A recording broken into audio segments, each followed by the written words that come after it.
August is here, which does mean a couple of things. It's now the month before my birthday, but it does mainly mean a bunch of new LEGO releases. One of them being these, the Star Wars Mechs. And yes, these are just a bunch of empty boxes.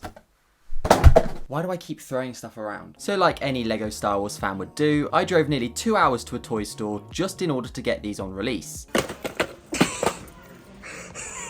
But there has been a lot of mixed opinions on these mechs, leading to the question of whether or not they're actually a waste of money. Well, I have an answer, but you'll have to wait until the end to see. But you can most likely probably guess what it's going to be. So, let's get straight into it. There are 3 different mechs available for you to buy. We have a Stormtrooper, Darth Vader, and a Boba Fett version. You've most likely seen a similar set to this before, being one of the mechs Marvel has released. But each of these mechs come with a different variation and a different minifigure, being yet again a Stormtrooper, Darth Vader, and Boba Fett, with the latter being arguably the most talked about from any of this. Each build features around 150 pieces, and they're all fairly sturdy to display, with many options to redesign them into the position of your choice. But the problem is, none of them really stand out at all. Many LEGO sets come across as bland, but can be saved by the quality of minifigures that come with it. An example of this could even be the new release of the 332nd Battle Pack. But what the mechs don't have going for them is anything to bring them out the category of been there, done that. Both the Stormtrooper and Darth Vader are fairly similar to their counterpart minifigures, in which we've all seen many times before. If I just show you a comparison with this old Stormtrooper that I have from the Imperial TIE Fighter, it shows you that there isn't really any changes, and it's not worth buying thousands of this mech just to build up an Imperial army of this new Stormtrooper. So what is actually going to make you go out and want to spend $16 on this? For somewhat of a small amount of pieces, you can't actually do much with it outside of building this set and having just a single minifigure. But on the flip side, arguably the best thing to come from all of this has to be this new Boba Fett minifigure. By far, this is probably the best Boba Fett minifigure we've seen in this modern period of LEGO Star Wars. It's a real step up from LEGO and shows us that if they genuinely try to, they can create a minifigure with the detail that it actually does deserve, rather than some of the junk that they decide to throw at us nowadays. But with that being said, the real problem with all these mechs is the retail price. In order to get any of these, you'll need to spend $16 or £13 if you live here in the UK. So to put that into perspective for you, I spent nearly $50 on all of these. And for 150 pieces and one single minifigure, there is no question, it's well overpriced. For comparison, if you look at the Snowtrooper Battle Pack, you can probably pick this up for around the same price, but in contrast to the mechs, you get 3 extra minifigures, and probably a similar amount of pieces in the build. And for $50, you could get a bunch of higher quality stuff. A 187 fighter tank, Jurassic Park sets with a whole range of minifigures and builds, or even the iconic Up House, all for the same price. So in terms of what you're getting price-wise, these mechs are a complete waste of money. Even with the Boba Fett version, it's still worth waiting for a good clearance. And I don't mean 10% off, I mean a good clearance. But I wouldn't say it's all doom and gloom. If box art means any value to you, I do really love the display of these sets. I also got a great amount of enjoyment from actually building these mechs. They also come with a few exclusive pieces which are pretty cool to have. And as always with buildable figures, putting them into some real questionable positions. But now's probably the time to answer the question, are they a waste of money? Well, quite simply yes. They're a huge waste of money. But nevertheless, with that being said, they are a fun set to have. I genuinely had a real laugh with these mechs, and there's something about them which just makes them, well, fun to build. But besides from the fairly obvious con LEGO are trying to pull here, and the weird decision in the first place to bring mechs into Star Wars, this mainly does get me worried about the future of LEGO Star Wars. It seems as if LEGO are raising the prices with every new release. Microfighters are going up, battle packs are going up, these mechs cost a fortune in the first place, and they're copy and pasting old releases with the new and less surprisingly, more expensive price tag. But with all that being said, it doesn't look like we're getting a better product for the increasing amount of money that we are having to spend. So I think I'm going to give my final verdict on this. If you're looking for a fun build, something you can play with and display as you wish, or even one of the best modern minifigures that we've received, then go ahead, you'll enjoy these sets. But if you're looking to build an army, want value for your money, and besides that want something new and creative that just isn't copy and paste from a different theme, with basically the same features reoccurring, then please save your money and go and buy some 332nd Battle Packs. Thank you for watching, have a great rest of your day, I'll see you all very soon, bye.